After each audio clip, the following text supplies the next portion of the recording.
More breaking news where we now know a third person in Iowa has measles and others may have been exposed. The Department of Health and Human Services says the case is an unvaccinated child from eastern Iowa who was exposed while traveling. Health officials say this case is unrelated to the previous two. It's the state's third reported measles case since 2019. And this third confirmed case of measles has raised concerns here in Iowa. Local 5's Emma Stroner is here with us today to share what we learned from a few medical professionals. Emma?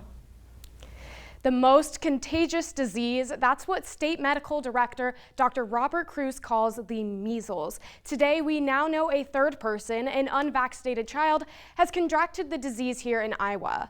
Health officials say others may be at risk because the child was in public while likely contagious.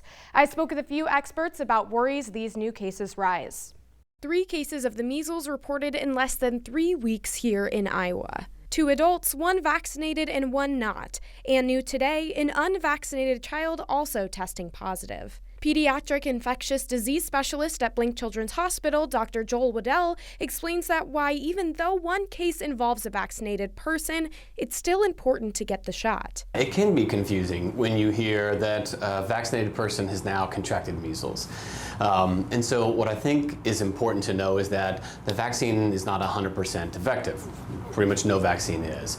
But when we look at percentages, 97% of people who receive 2 vaccine doses of MMR are protected essentially for lifetime. Waddell warns adults of a certain age that some may have received an ineffective vaccination. If you're an adult in Iowa and you received a measles vaccine between 1963 and 1967, you might have gotten a measles vaccine that has been discontinued. University of Iowa healthcare epidemiologist Karen Brust says that while vaccinated people may still get measles, quote, in this small group of people, the symptoms tend to be mild, and the vaccine helps prevent severe illness. The first child to get measles in Iowa this year was likely in public when he or she was contagious, last Wednesday or Thursday.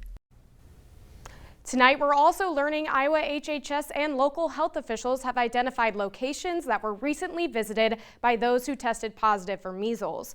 Contact Johnson County Public Health if you've visited Costco or Marshall's in Coralville or Walmart in Iowa City at the addresses and times displayed on the screen, as you may have been exposed to measles.